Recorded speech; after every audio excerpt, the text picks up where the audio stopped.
Yan, another pasyo tayo. Yan, time check. Ano oras na ba? 10:12. Yan, dito tayo sa ano ngayon, Lipa, Batangas. Ito.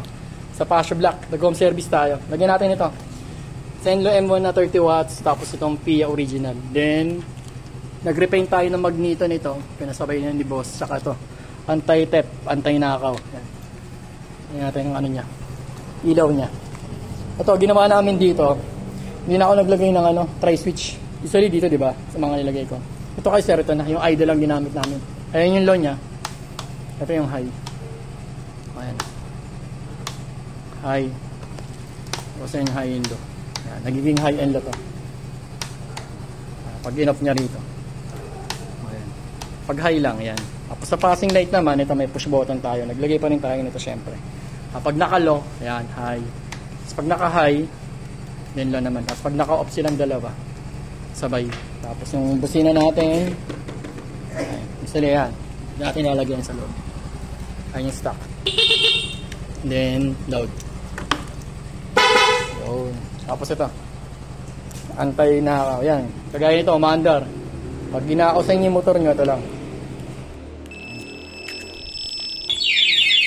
Ayan, hindi naman start yan. Stop natin. At ang ingay. Ayan. Ayan, ganun siya. Tapos, pwede mo siyang gamitin ng walang susi. Off natin.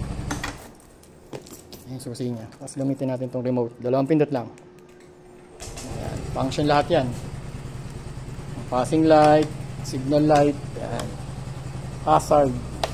Ayan, pwede yan. Brake light. Ayan. Brake light. Tapos, ilaw. MDL. Ayan, low. High, ayan, passing light, meron din.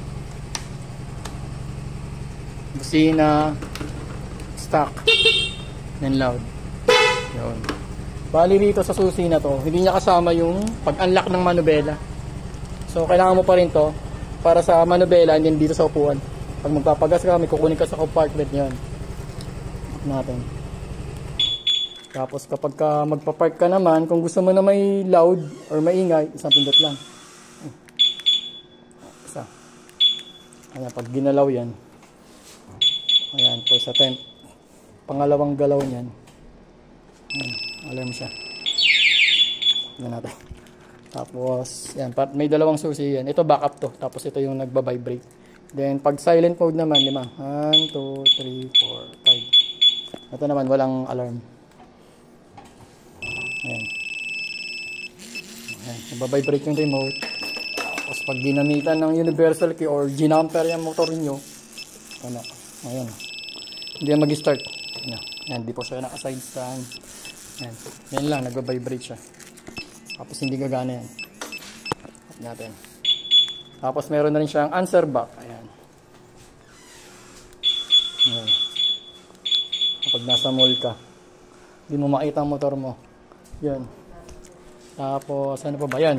Dalawa remote niya. Yan. Ingatan lang pong wag mabasa. Yun lang kalaban nyo rito. Mabasa, mawala. Kasi pag nasira to, nabasa, nawala, palit tayo ulit ng bagong module na nilagay natin doon. Ayun lang. Dito sa Pasyo. Sa Lipa, Batangas. Thank you.